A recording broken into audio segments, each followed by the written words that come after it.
Review हुआ उस पर सुप्रीम कोर्ट अपने पहले वाले आदेश पर ही कायम है। सर क्या कहना चाहेंगे बीएड वाले कैंडिडेट को आप? देखिए, जैसा मैंने अपने पिछले प्रेस कॉन्फ्रेंस में भी बताया था कि हम बीएड वालों को परीक्षा में भाग लेने का उनका अधिकार है, इसलिए हम उसका मौका बिल्कुल देंगे। और साथ साथ हमने ये भी कहा था कि परीक्षा फल हम नहीं पर अधिकार नहीं है उनका, इसलिए हम उसको रोक के रखेंगे जब तक कि संशय दूर नहीं हो जाता है। और आपने नोट किया होगा कि कई माननीय उच्च न्यायालयों के द्वारा भी यही स्टैंड लिया गया है। जैसे हम लोग देखते हैं कि छत्तीसगढ़ में और भी राज्यों में माननीय उच्च न्यायालय में जो भी विवाद इस तरह से गया, माननीय सर्वोच्च न्यायालय के इस आदेश के बाद, तो उन लोगों ने भी जो परीक्षा जो जिस स्टेज पर था उस स्टेज में अगर परीक्षा फल नहीं निकला हुआ है तो बीएड वाले अभ्यर्थियों का परीक्षा फल को रोक दिया था। यही स्टैंड हम लोगों ने भी ले रखा है।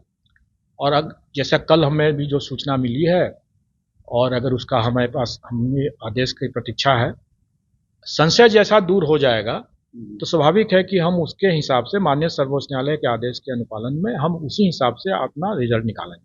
और जैसा कि कल की जो बातें हैं उसमें माननीय सर्वोच्च न्यायालय ने जो आदेश दिया है उसके हिसाब से हम लोग करेंगे। तो सर कहने का मतलब कि कल सुप्रीम कोर्ट द्वारा कह दिया गया है कि प्राइमरी स्कूल के लिए डीएलएड ही मान्य रहेंगे, तो सर क्या एक तरह से समझा जाए बीएड के लिए मुश्किल जो है रास्ता बंद होते हुए नजर आ रहा है?